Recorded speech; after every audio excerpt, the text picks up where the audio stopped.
Hello, it's a bright new day on Sustainary Energy.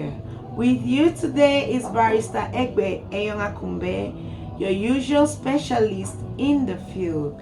I'd like you to follow me today as I go on elaborating to you on how the development of the field is done at the professional level. So before I start, I'd like you to know that this development of a field depends on the required regulatory conditions which are laid down. This regulatory condition only requires us to know to what extent the state will participate in this development. When I talk of to what extent, what I mean is the state going to control all facets or levels of the development, like exploitation? That's what we're talking about.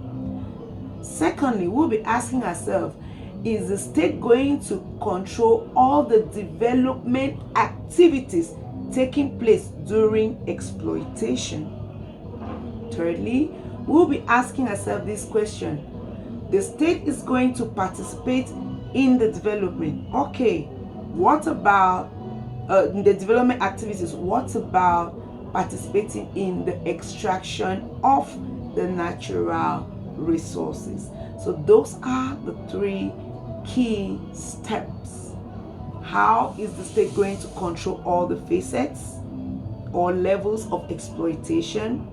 Is the state going to control the development of all the activities at the exploitation field, and also the participation of the state in the extraction of the given natural resource? So with that in mind, we have to know that for us to know the extent of involvement of our state in these particular activities, it would depend very much on the type of contract that was entered into by the state and this exploiting company.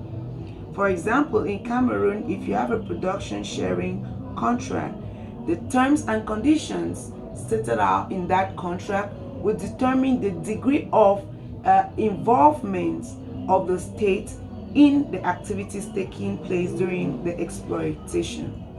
So we have to know that once the development license is allocated, which is our step one, we will find a situation where the plan for exploitation will have to be brought out.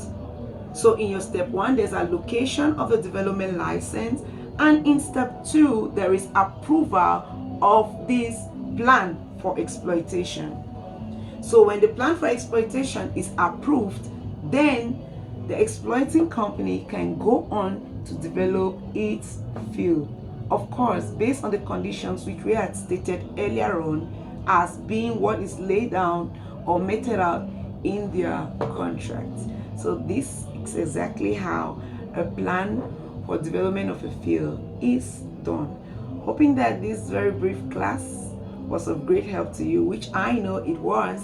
I hope that I'll meet you at a very professional level in the nearest future. Enjoy this class and have a beautiful day. Thank you.